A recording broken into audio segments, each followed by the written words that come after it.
수요 바이블 칼리지에 오신 여러분을 주님의 이름으로 축복합니다. 강의안 다 받으셨습니까? 강의안을 잘 참고하셔서 오늘 두 번째 시간을 함께 열어가게 될 텐데요. 우리 함께 선포합시다. 창세기는 시작의 책입니다. 잊지 마시기 바랍니다. 창세기는 시작의 책입니다. 창세기 명칭에 대해서 우리가 좀 생각해 보아야 할 텐데요. 지난 시간에 우리 함께 세밀하게 살펴보았습니다. 구약 성경의 원문은 히브리어라고 우리가 배웠습니다. 히브리 정경의 명칭은요, 창세기가 버레시트라고 하는 명칭입니다. 이 버레시트가 다름 아닌 태초에, 바로 다름 아닌 시작의 때라는 의미입니다. 중요한 것은 우리에게 익숙해져 있는 영어 명칭은요, 제니시스입니다. 제네시스는 헬라어의 게네시스로부터 온 파생된 말인데, 제니시스라고 하는 이 영어 단어가 기원 혹은 생성을 의미합니다. 그런데 신약의 원문인 헬라어의 게네시스는 세상의 기원을 구체적으로 의미하고 있습니다. 저는 모 자동차 회사와 전혀 관계가 없는 사람입니다. 제니시스라고 하는 그 자동차 이름 참 좋은 것 같아요. 자, 알고 따왔는지 모르고 따왔는지 모르지만 기원이 영어에 있지 않고 신약의 원문인 헬라어 게네시스에 있습니다. 바로 세상의 기원이라고 하는 그 의미가 바로 영어의 창세기 명칭인 제니시스, 즉 기원 혹은 생성이라는 것입니다. 창세기는 모든 일의 시작의 근거를 기록하고 있습니다. 믿으시기 바랍니다. 창세기가 모든 일의 시작의 근거를 기록하고 있는데, 이 기록은 역사적인 사실입니다. 만들어진 이야기가 아닙니다. 메이크업 스토리가 아닙니다. 그러면서 하나님은 역사의 시작이요, 하나님 없이는 인류의 역사도, 그리고 시작도 없고 진행도 없고 마침도 없다는 것을 창세기가 증거하고 있습니다. 이 놀라운 사실은 오늘도 전 세계 온 인류가 인정하고 있습니다. 성경은 하나님의 말씀입니다. 그 가운데 창세기 곧 시작의 책인 창세기도 하나님의 말씀인데, 구체적으로 창세기는 어느 책보다도 서구 문명과 문학의 다양한 분야에 영감을 제공했습니다. 그러니까 문학가들은요, 가장 존중하는 책이 있는데 어떤 책이겠습니까? 창세기입니다. 창세기. 창세기의 절대적인 영향력이 서구 사회에서는 물론이거니와 지난 인류 역사 속에서 지대한 영향을 끼쳤습니다. 창세기는 인류 역사를 통해서 생겨난 여러 가지 풍습들, 그리고 세상의 일들이 어떻게 해서 그렇게 된 것인지 그 근원을 어떤 책이 설명하고 있지요? 창세기가 설명하고 있습니다. 그래서 우리가 맨 먼저 창세기를 살펴보게 될때 역사의 시작이신 하나님에 대해서 분명하게 알아야 합니다. 오늘 보면 창세기 1장 1절은 이렇게 시작합니다. 장엄한 찬양입니다. 소리 높여 소울톤으로 창세기 1장 1절을 다시 한번 읽습니다. 시작. 태초에 하나님이 천지를 창조하시니라. 아멘. 창세기 1장 1절은 매우 짧지만 창조주와 창조에 대해서 명확하게 기록하고 있습니다. 간단하지만 사실 그대로 기록하고 있습니다. 여러분, 태초에 하나님이 천지를 창조하시니라. 아멘. 창세기 1장 1절을 믿지 않으면 믿음이라고 하는 것은 도대체 우리에게 증거할 수 있는 기회조차도 근거조차도 없습니다. 구약 성경의 원문인 히브리어는 7개의 단어로 창세기 1장 1절을 기록하고 있습니다. 이 7개의 단어가 성경 전체의 근본이 됩니다. 여러분, 창세기 1장 1절을 오늘 좀 외워버리는 것이 좋습니다. 다시 한번 시작. 태초에 하나님이 천지를 창조하시니라. 아멘. 세상의 모든 만물의 근거가 됩니다. 창세기 1장 1절은 하나님의 존재와 창조에 대한 선포인과 동시에 창조주 하나님에 대한 장엄한 찬양입니다. 첫 번째 찬양에는 온 세상을 향한 삼중적인 목적이 있습니다. 대단히 중요한 문제거든요. 1번, 2번, 3번을 우리 차례도 읽어봅시다. 시작. 창조주를 소개, 세상의 기원을 설명, 과거의 하나님의 일과 미래의 하나님의 일을 묶어준다. 창세기 삼중적인 입장 1절에 삼중적인 목적은 대단히 중요합니다. 자, 과거의 하나님의 일과 미래의 하나님의 일을 묶어줍니다. 자, 중요한 내용 하나. 우리 인생이 겪어야 될 모든 일의 해답은 성경에 있음을 믿으시기 바랍니다. 성경을 멀리하면요, 해답을 찾지 못해요. 해답을 찾지 못하니까 영적으로 방황하는 인생을 삽니다. 어떤 분이 그래요. 왜 이렇게 믿음이 안 자랄까요? 오늘 수예배 헌신자들 중에 나는 왜 이렇게 믿음이 안 자란대요? 말은 못하고 그런 분이 계시면 과거의 하나님의 일 그리고 미래의 하나님의 일을 묶어주는 성경을 부지런히 찾고 읽고 묵상하고 적용하시기를 주님의 이름으로 선포합니다.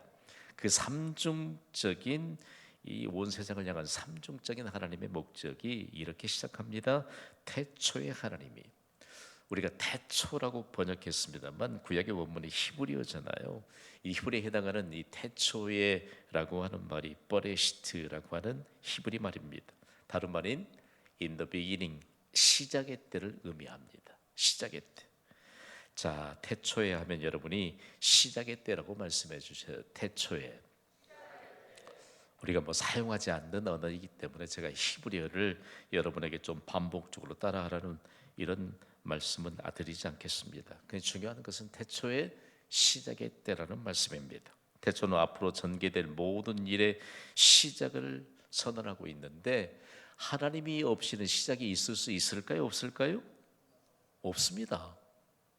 하나님이 없이는 그 어떤 것도 시작이 있을 수 없습니다. 그러므로 태초는 하나님의 역사의 시작이요, 하나님은 곧 역사의 시작입니다. 태초에는 창조된 세계의 시작을 선포하고 있습니다만 동시에 창조된 세상과 인류 역사의 종말에 있음을 선포하고 있습니다. 이 성경이 우리에게 이렇게 가르쳐요. 여러분, 태초에 시작이 있으므로 종말이 있을 줄 믿습니다. 우리의 시작이 있으므로 우리의 종말도 있습니다. 그런데 우리의 종말은 영광스럽게 영원한 생명을 누리는 것으로 종말을 명확하게 증거할 수 있는 것입니다. 제가 태초에 할게요. 여러분은 종말에라고 말씀해 주세요. 태초에, 종말에. 중요합니다.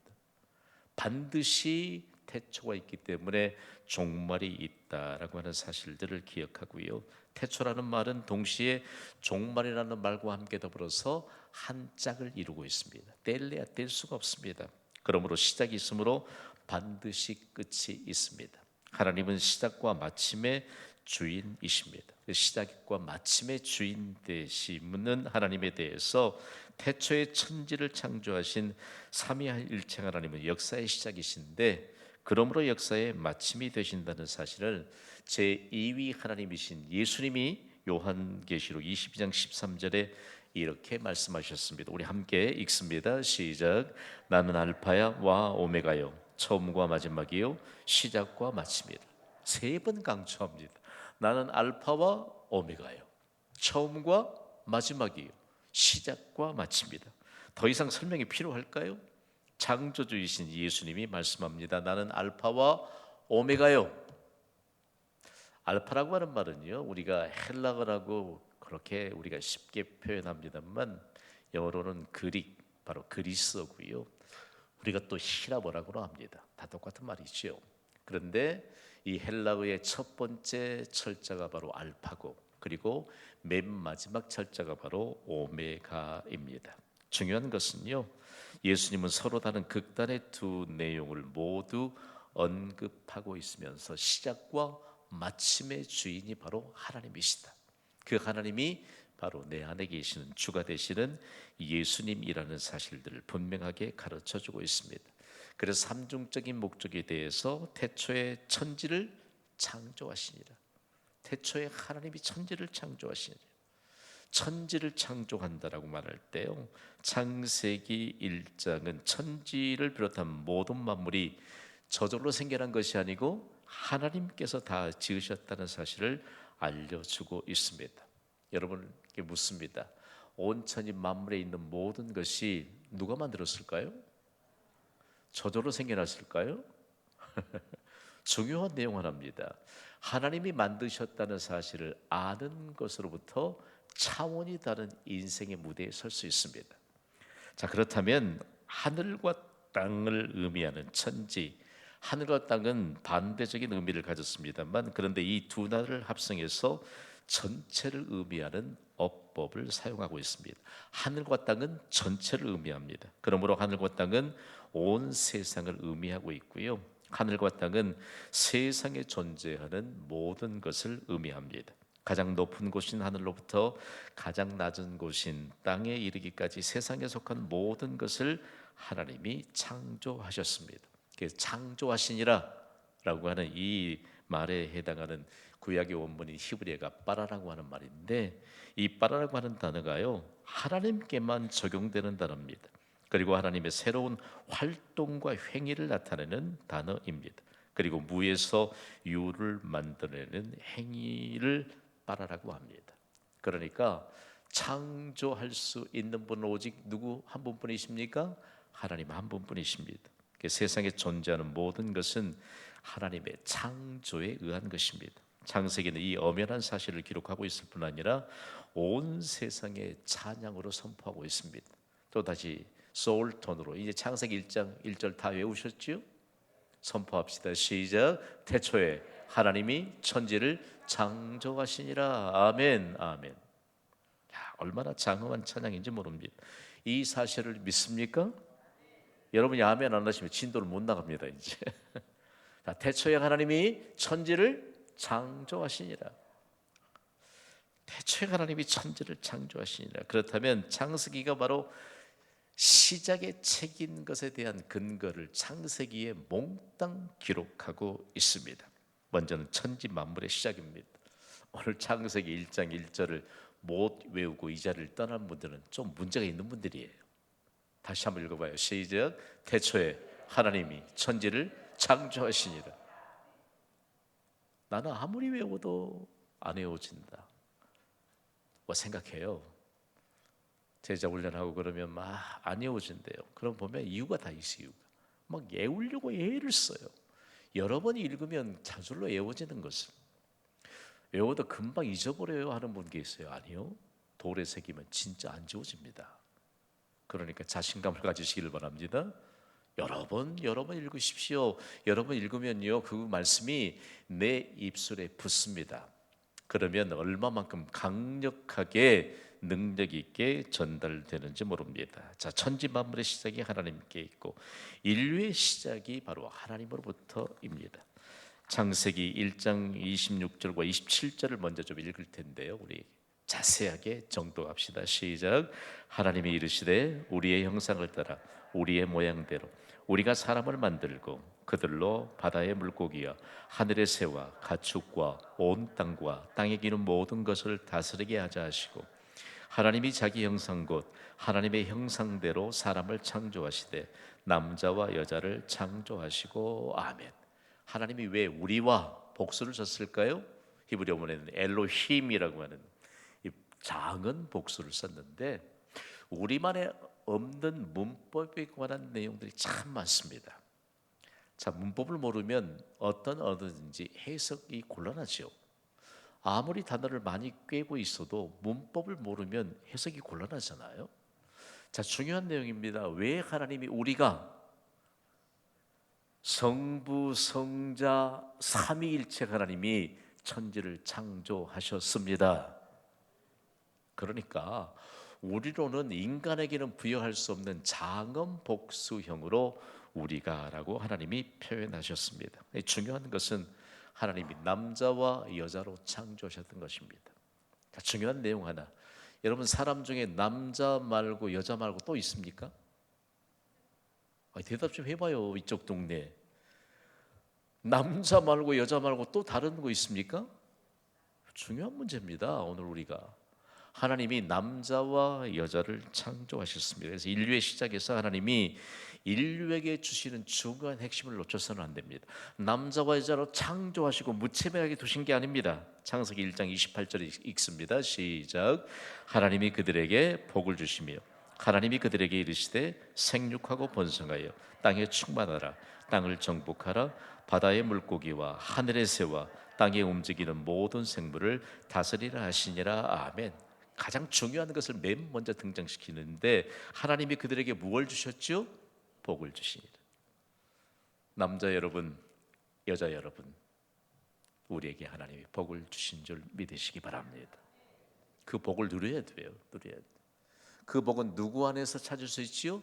예수 그리스도 안에서 캐내는 복 있는 인생을 우리에게 허락해 주셨습니다. 여러분, 더 이상 이제 제가 강조하고 기도 강조하지 않아도 여러분이 기도의 자리에 자원해서 나오시기를 주님의 이름으로 선포합니다. 가장 먼저 중요한 것은 인류의 시작선상에 하나님이 남자와 여자를 하나님의 형상과 모양으로 창조하시고 복을 주셨다라고 하는 사실입니다. 자, 다음으로는 결혼 제도의 시작입니다. 결혼 제도. 자, 아담을 하나님이 흙으로 지으시고 그 코에 생기를 불어넣으시니까 비로소 살아있는 존재인 생명이 되었다라고 하는 사실들을 우리가 최근에도 천하복이한 한 영혼에 관한 내용을 가지고 살펴보았는데요. 아담을 깊이 잠들게 하시고 처음으로 하나님이 마취 수술을 하시죠. 깊이 잠들게 하시고 뭘 하나 빼내셨습니다.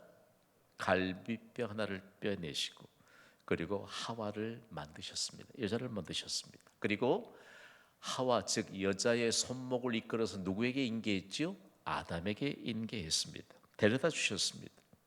그러면서 창세기 2장 22절로 24절에 말씀하는데 오늘은 24절만 함께 좀 읽어볼게요. 시작. 이러므로 남자가 부모를 떠나 그의 아내와 합하여 둘이 한 몸을 이룰지로다. 아멘. 여기에 대단히 중요한 사명이 있어요. 부모를 떠나는 겁니다. 결혼해서 가정을 이루면 부모로부터 완전히 독립하는 것입니다. 그래서 한 가정을 이루는 것입니다. 만약에 오늘 우리에게 있어 이 중요한 내용 하나, 그래서 결혼하면요 남자가 가장이 되고 그리고 가장에게 가장 어울리는 조력자인 하와를 통해서 에젤이라고 하는 히브리 단어를 주셨는데 가장 어울리는 조력자가 바로 아담의 아내인 하와였습니다. 오늘 우리가 얼마만큼 세상에 죄악된 세상의 가치관에 물들어 있는지 결혼해도 부부간에 많이 미워합니다. 못 살겠다고 합니다. 잘 기억해야 돼요. 우리가 하나님의 이 중요한 내용 하나 결혼 제도의 시작에 대해서도 잘 못 깨뚫어 보니까 우리가 해서는 안 될 생각들을 많이 하고 삽니다. 하나님은 무조건 옳습니다. 하나님이 어련히 알아서 하셨겠습니까? 아멘도 안 되십니까? 아니 하나님이 어련히 알아서 우리 부부 관계를 맺어 주셨겠냐고요. 아멘 좀 하고 삽시다. 우리가 하나님의 이 시작 선상에서 가정과 결혼의 제도의 시작의 선상에서 정말 담아낼 것이 너무 많습니다. 저는 자긍심이 하나 있어요. 우리 교인들 자녀 중에 결혼을 하면 제가 주례를 많이 하잖아요. 그때 정말 그 주례 생명력이게 합니다. 귀중한 그런 하나님의 메시지. 여러분 하나님 없어도 행복한 가정이 있을까요? 그건 넌센스죠, 넌센스. 자, 다음으로는 창세기의 죄의 시작을 기록하고 있습니다. 자, 창세기 3장 6절에 7절인데 6절과 7절을 우리 정독해서 읽습니다. 시작. 여자가 그 나무를 본즉 먹음직도 하고 보암직도 하고 지혜롭게 할 만큼 탐스럽기도 한 나무인지라. 여자가 그 열매를 따먹고 자기와 함께 있는 남편에게도 주매 그도 먹은지라. 이에 그들이 눈이 밝아져 자기들이 벗은 줄을 알고 무화과 나무 잎을 엮어 치마로 삼았더라. 아멘. 자, 퀴즈. 아담이 직접 하나님의 말씀을 받았습니까? 하와가 직접 하나님의 말씀을 받았습니까? 아담입니다. 간접적으로 말씀을 받았던 하와가 하나님의 말씀을 어겼음에도 불구하고 아담이 죄를 범했다고 말합니다. 죄라고 하는 것이 하나님의 명령을 어기는 것이 하나님의 죄입니다. 하나님의 명령을 어기면 하나님의 명령을 따라 살지 않고 누구의 뜻을 따라 살지요? 자기의 뜻을 따라 삽니다. 내 인생은 내 것이라고 세상이 노래합니다. 장담할 수 없어요, 그리스도인들도. 상당 부분 주가 쓰시겠다고 하는데 내 인생은 내 것이라고 고집하는 그리스도인들이 참 많은지도 모르겠습니다. 자, 중요한 내용 하나. 그래서 큐티하는 경신교회 동역자들은 영적인 레벨이 참 높습니다. 하나님의 말씀을 직접 받아요. 직접. 그의 큐티라고 하는 것은 기록된 말씀을 읽고 묵상하고 누구에게 적용하지요? 내게 적용합니다. 내게. 오늘도 여기 괜히 누구 이 집사 안 나왔다 이러지 마시고 내가 말씀 받으면 돼요. 내가 말씀을 받으면 돼요. 그래서 중요한 것인데 눈이 밝아졌잖아요. 사단의 유혹에 넘어가서. 그런데 뭘로 옷을 해 입었죠? 부끄러운 부분을 가렸지요? 무화과 잎. 그 무화과 나무로 잎 치마를 엮어서 예를 들어 중요한 부분 가렸는데 그거 죄송해요. 우리 어머니 쓰시던 말씀. 그거 몇 조금이나 가겠어요. 금방 둘둘 말아 올려질 거 아니에요. 따라합시다. 죄는 결코 감출 수가 없다. 이 메시지예요. 죄는 절대 감출 수가 없어요. 부끄러운 부분을 감추기 위해 무화과 나무로 엮어서 부끄러운 부분을 가렸는데 그거 둘둘 말아 올려져 갑니다. 그래서 무화과 나무 잎으로 엮어서 부끄러운 부분을 가졌던 그것이 바로 메시지가 있는데 죄는 가릴 수가 없다. 그래서 하나님이 무슨 옷을 입혀주셨지요? 짐승의 가죽옷. 짐승의 가죽옷을 입히기 위해 짐승이 생명을 희생해야 돼요? 희생하지 않았대요? 희생해야 됩니다. 바로 예수 그리스도의 십자가의 희생을 미리 에덴 동산에서 사람이 범죄했을 때 이미 예표해 주신 것입니다.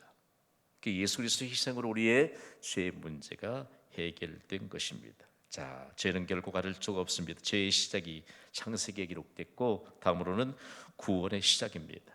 자, 창세기 3장 15절을 우리 함께 읽습니다. 시작. 내가 너로 여자와 원수가 되게 하고 내 후손도 여자의 후손과 원수가 되려 하리니 여자의 후손은 내 머리를 상하게 할 것이요 너는 그의 발꿈치를 상하게 할 것이니라. 아멘.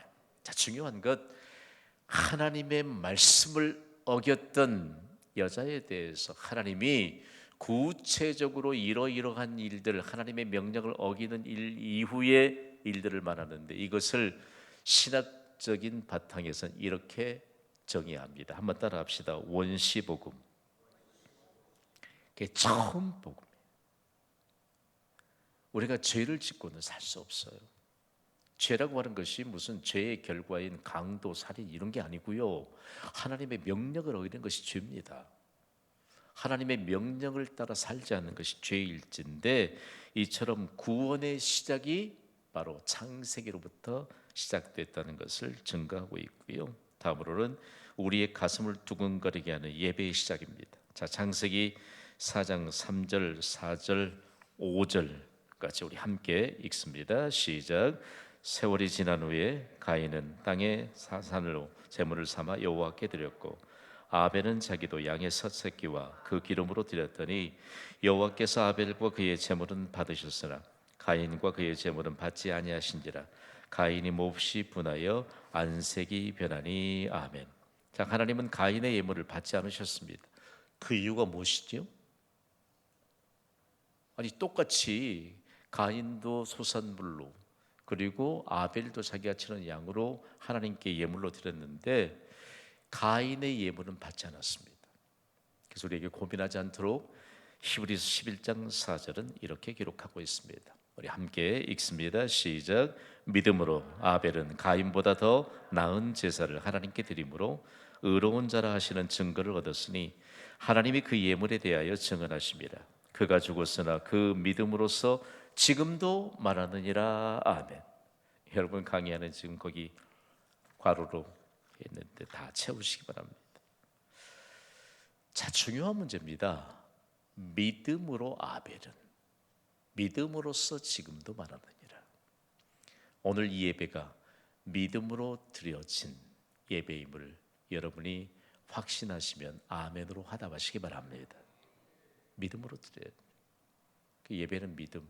구약 성경에 기록된 제사라고 하는 것은 시작도 마찬가지지만 우리가 뭐 유교를 통해서 중국으로부터 들어온 그 제사가 아닙니다. 이건 영어 번역본이 매우 명확하게 번역하고 있습니다. sacrifice, 희생을 얘기해요. 희생. 여러분, 인간의 희생을 받으실 분은 오직 하나님 한 분뿐인 줄 믿습니다. 사람이 사람의 희생을 받을 수가 없어요. 오직 하나님만이 인간의 희생을 받을 수 있다는 사실들. 그래서 아벨이라고 하는 이 가인의 동생이 얼마만큼 중요한 믿음의 모범을 우리에게 남겼는지 모릅니다. 다음으로는 살인의 시작입니다. 창세기 4장 8절은 이렇게 기록하고 있습니다. 읽습니다. 시작. 가인이 그의 아우 아벨에게 말하고 그들이 들에 있을 때 가인이 그의 아우 아벨을 쳐 죽이니라. 자, 참 기가 막히죠. 예배를 믿음으로 안 드리면요 엉뚱한 결과가 나옵니다. 세상에 예배의 결과가 살인이에요. 예배의 결과로 살인이 시작됐다는 사실들을 우리에게 가르쳐주고 있으면 제발 여러분에게 당부합니다. 우리 교회 동역자들은 여러분 들었을 거예요. 예배 끝나고 나가서 예배 시간에 만난 동역자들 향해 행여한 마음으로라도 두고 보자 이러고 가시면 안 돼. 정말이에요. 우리 마음밭을 얼마나 다져야 되는지 몰라요. 실제적으로 이곳에 입당해서 얼마 안 됐는데요, 한 분이 주일날 예배 왔대. 예배 벼르고 온 거예요. 벼르고 누구 한 사람을 벼르고 온 겁니다. 지금 벼르고 왔는데 목사가 설교하는데 은혜 설교하더래. 은혜. 여러분 어떤 일이 있든지 간에 교회 오시면 먼저 은혜부터 받아야 됩니다. 그런데 아멘이 되더라네요. 나 모르죠. 이제 나중에 저한테 고백하니까 알지. 사실 내가 아무개를 벼르고 왔습니다. 자, 중요한 것입니다. 오늘 혹시 누구를 벼르고 오신 거 아니시오? 그랬을지라도 먼저 은혜 받는 게 먼저예요. 은혜 먼저 받으시기 바랍니다. 봉사가 먼저 아닙니다. 사역이 먼저 아니에요. 은혜 받아야 돼. 은혜 받아야 우리가 감당하는 사역에 의미가 있습니다. 자, 8번째 문화의 시작입니다. 자, 창세기 4장 20절부터 22절까지 전체 함께 읽습니다. 시작. 아단은 야발을 낳았으니 그는 장막에 거주하며 가축을 치는 자의 조상이 되었고 그의 아우 이름은 유발이니 그는 수금과 퉁소를 잡는 모든 자의 조상이 되었으며 실라는 두발가인을 낳았으니 그는 구리와 새로 여러 가지 기구를 만드는 자요 두발가인의 누이는 나아마였더라. 자, 어떻게 장막에 거주하고 그리고요 수금과 퉁소를 통해서 연주를 하고 그리고 구리와 새로 여러 가지 기구를 만드는 이런 문화를 시작하게 됐다. 문화생활을 시작했다. 너무 중요한 문제입니다. 오늘 그리스도인은요 하나님 앞에 예배가 있다는 사실 하나로 문화 중에 문화를 최고 수준의 문화생활을 여러분 접하고 있다는 사실을 잊지 마시기를 바랍니다. 중요한 문제예요. 되게 혼났어요. 제자 훈련 받다 보면 고백하는 분들이 참 많아요. 그날 제자 훈련 나와야 되는데 안 나와요. 중요한 시간인데 어디 갔냐 그랬더니 아무개 자기가 좋아하는 가수 리사이트를 갔대. 기가 막혀요. 기가 막 하는 말이 문화생활을 좀 하려고 갔대요. 자, 중요한 문제 하나입니다, 여러분. 예배는 최고의 문화라는 사실 여러분 기억하시길 바랍니다. 그래서 가장 중요한 가치를 두게 되었던 것. 그래서 예배를 통해서 무수한 세상의 음악들이 확대가 되고요, 저변 확대가 되고 실제적으로 지금도 음악가들이 중세 시대엔 무수한 음악가들을 교회가 모두 다 탄생시켰습니다. 지금도요 얼마나 많은 음악가들이 그리스도 안에서 탄생하는지 모릅니다. 그러므로 여러분 우리 문화생활을 최고의 문화생활을 부지런히 경험하시기를 주님의 이름으로 부탁을 드립니다. 자, 9번째 홍수 심판의 시작 숙제입니다. 거기 써놓으세요. 숙제. 집에 가서 찾아보셔야 돼요. 자, 10번 언약의 시작도 숙제. 집에 가서 숙제하세요. 11번 열국의 시작도 숙제입니다. 숙제. 자, 12번 여러 언어의 시작이 창세기 11장에 기록되어 있는데 창세기 11장 1절만 먼저 좀 함께 읽습니다. 시작. 온 땅의 언어가 하나요 말이 하나였더라. 아멘. 세상은 언어가 하나였다. 랭귀지가 하나였다. 언어가 하나였습니다. 사실이에요. 레알이에요. 레알. 그리고 공통된 말을 가지고 있었습니다. 언어가 하나이니 공통된 말을 가질 수밖에 해요. 여러분 같은 말도요 영어적인 배경은 완전히 다릅니다. 우리가 아무리 영어를 잘해도 맨 처음엔요 영어를 하는 사람들이 막 얘기해도 웃을 수가 없어요. 배경을 모르니까 같은 말을 갖지 않았기 때문에. 우리 한국말을 열심히 하고 우리 다 웃는데 한국말을 아무리 잘하는 외국인이 옆에 있어도 웃지를 못해요. 중요한 것 랭귀지가 하나였다. 언어가 하나였다. 그런데 세상에 어떻게 됐을까? 바벨탑을 높이 쌓잖아요. 그리고 하나님과 같아지려고 하는 인간의 교만이 싹트게 할 때 언어가 하나니까 높이 바벨탑을 쌓잖아요. 자, 바벨탑을 쌓기 위해 중요한 내용 하나, 바벨탑을 쌓게 된 동기가 그전에는 어디 살았어요? 집을 못 지으니까 뭐 큰 바위 동굴이나 큰 나무를 토대로 해서 이렇게 대략적인 거주 생활을 했는데 중요한 것 벽돌을 굽는 기술이 발달된 겁니다. 잘 들어보세요. 그러니까 얼마든지 모양도 크게 작게 적당하게 여러 모양으로 만들어 굽기 시작했습니다. 그러니까 벽돌 한 장에 누가 밀려났지요? 하나님이 밀려났습니다. 여러분들에게 물질 주시니까 하나님이 밀려날 수 있습니다. 여러분에게 건강 주시니까 하나님이 밀려날 수 있습니다. 여러분에게 자녀를 주셨더니 하나님이 밀려날 수 있습니다. 힘이 생기잖아요. 힘이. 언어가 하나요. 말이 하나예요. 자, 벽돌을 나르는 사람들을 벽돌을 스물번을 정해서 벽돌을 다 나릅니다. 점점 탑이 올라가니까 위에까지 벽돌을 던져줘야 돼요. 자, 벽돌 하나 던져주세요. 그럼 던져줘요. 그럼 받지요. 그런데 이것을 보고 하나님이 언어를 혼잡하게 만드셨습니다. 여러 언어를 갑작스럽게 언어가 달라지기 시작합니다. 말이 통하지 않아요. 벽돌을 하려고 했는데 더 못 알아들어요. 못 알아들어. 더 이상 싸울 수가 없지요. 자, 창세기 11장 9절 말씀 우리 함께 읽습니다. 시작.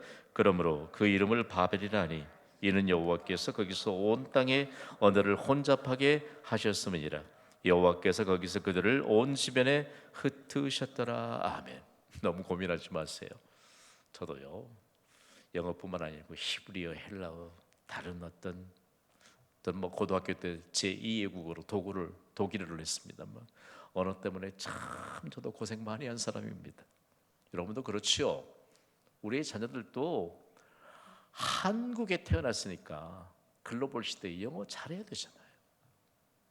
다 중요한 것 누구 탓하지 마세요.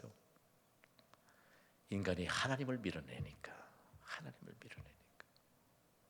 자, 다음으로 선택의 시작입니다. 13번 선택의 시작도 숙제입니다. 14번 믿음의 시작. 하나님이 아브라함과 언약하시잖아요. 일방적으로. 자, 하나님이 지금 보여주면 안 돼요. 하나님이 지금 일방적으로 아브라함과 언약을 했는데 이때에 아브라함이 하나님 앞에 믿음을 드러냅니다. 창세기 15장 6절을 우리 함께 읽습니다. 시작. 아브라함이 여호와를 믿으니 여호와께서 이를 그의 의로 여기니. 아멘. 중요한 것입니다. 믿음의 시작입니다. 자, 15번 이스라엘 선민 이스라엘의 시작입니다. 이것도 숙제입니다. 숙제 좀 하십시오. 8월 첫째, 둘째 수요일에 또 출애굽기하고 레위기를 또 살펴보게 될 텐데 그때까지 숙제를 좀 하시기 바랍니다. 자, 모든 시작이 하나님으로부터입니다. 창세기에 다 기록되어 있습니다. 우리 인생의 새로운 시작은 무엇으로 증명할 수 있을까요? 자, 1971년 좀 감춰주세요. 1971년 7월 26일 미국 우주항공 우주국에서 발사된 아폴로 15호를 타고 네 번째로 달에 착륙한 제임스 어윈이 크리스찬입니다. 이 사람이 달을 갔다 와서 선교사로 헌신했습니다. 그러면서 그가 땅에서 발견하게 된 창세기의 돌이라고 하는 하얀 돌을 거기서 발견하고 가져왔는데 영웅이 됐습니다. 그 값은 돈으로는 환산할 수 없는 값이었습니다. 그 영웅이 됐는데 그는 자기를 영웅으로 추대할 때 나는 진정으로 내가 예수 그리스도를 구주로 영접한 것이 가장 영광스러운 일이라 고백하면서 그 고백 이후에 선교사로 헌신을 했습니다. 그러면서요 어떤 고백들을 남겼는지 아니 한번 보여주세요. 예수님을 구주로 믿는 시작. 예수님을 구주로 믿는 자는 2000년 전에 이 땅에 오셔서 걸으셨던 예수님께서 내 인생의 여정에서 함께 걸어주십니다. 예수님은 어제의 약속이요 오늘의 힘이요 내일의 소망입니다. 중요합니다. 하나님이 우리를 하나님 닮은 존재, 대표할 수 있는 존재로 지으시고 우리에게 복을 주셨습니다. 그 일에 대한 증거로 예수 그리스도가 지금 내 안에 계십니다. 내 인생의 시작이요 예수님과 함께 걷고 그리고 예수님과 함께 걷는 이 인생을 우리에게 주시기 위해 하나님의 때를 따라 우리의 인생을 시작하게 하신 분이 하나님이십니다. 예수의 이름 부르면요 예수님은 어제의 약속이에요. 예수님은 오늘의 힘이에요. 예수님은 내일의 소망입니다. 그러므로 여러분 우리의 인생의 새로운 시작은 과연 무엇으로 증명할 수 있을까? 예수님과 함께 걸어갑시다. 창세기는 오늘 이곳에서 핵심을 모두 짚어보는 것으로 창세기를 마치겠습니다. 자, 이 시간 우리 함께 마음으로 기도할 텐데